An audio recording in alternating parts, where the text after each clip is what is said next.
You know, one of me and Molly's favorite things to do is just pick up and go wherever we have an opportunity to travel, to explore the world, to gain new experiences. So when one of our best friends asked us to go to Lake Tahoe, we said, all right, when are we going? It was a trip to surprise her husband, my college roommate, for his 30th birthday party. There was one rule to the entire trip: to have as much fun as we possibly could, to act like children again. You know, we were living life to its purest. Full exploration, learning, laughter, as much fun as you could possibly have on a trip. And when we were in Tahoe, we drained every last drop. You know, our first day we went on this hike around what's called Emerald Bay, this little tiny corner of Lake Tahoe, which if you saw it alone, it would look like a huge lake in itself, but it's just this tiny fraction of Lake Tahoe. You know, there's mountains to the left, there's the water, the crystal clear water to the right, and we're going along this path around to this beach. And once we got to the beach, you know, what was the thing to do? Put on your swimsuit and go swimming.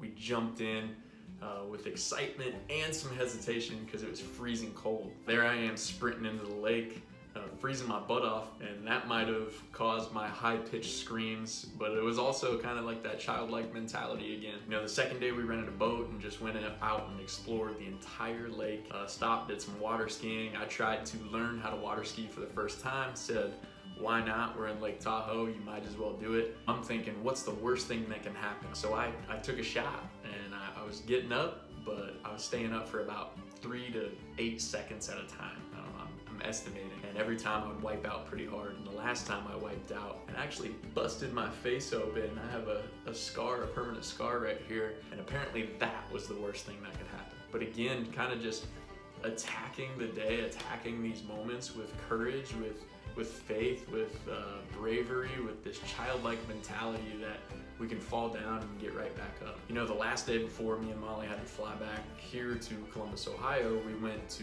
the North Lake. We were exploring some beaches up there with no intent of like getting into the water, laying on the beach, playing, doing anything like that. But we walked along the coastline and we found these amazing rock formations. You know, these huge boulders were kind of going in and out of the lake.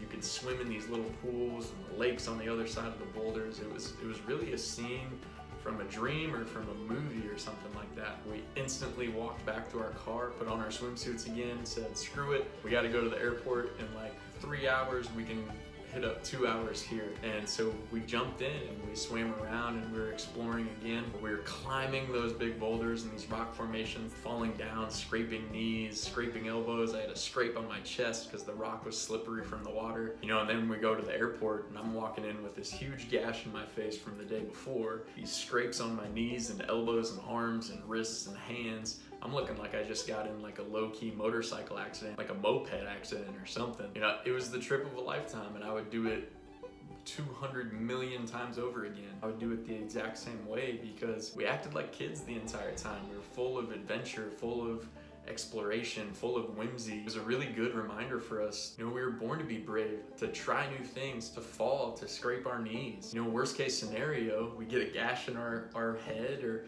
maybe we break a bone or anything like that, and then you just throw a cast on it. But the point is, it always heals. You know, somewhere in our lives, we've mistaken the smallest little scrapes for the most massive broken bones. And then once we got a cast put on that broken bone and we were recovering from that failure, we thought the cast was permanent. We think that failure is permanent. It's so important to know that failure is this temporary thing and it's never, ever as bad as we perceive it to be. How many times have we said no to an exciting new experience? We're busy foreshadowing the failure and the mistake that we theoretically could make in the future. The main thought in our mind is, what if I fail? What if I fail? What if I fail? Instead of having the thought, what's the worst that can happen? You know, kids are always busy learning from failure, exploring, falling, scraping their knee, getting a gash in their head, and then getting up and doing it all over again. They develop and learn so quickly because they fail so often. We look at kids and think they're just crazy, but that craziness is actually courage. So invite your inner kid out to play. Go explore, try new things, fail a bunch, and learn from those.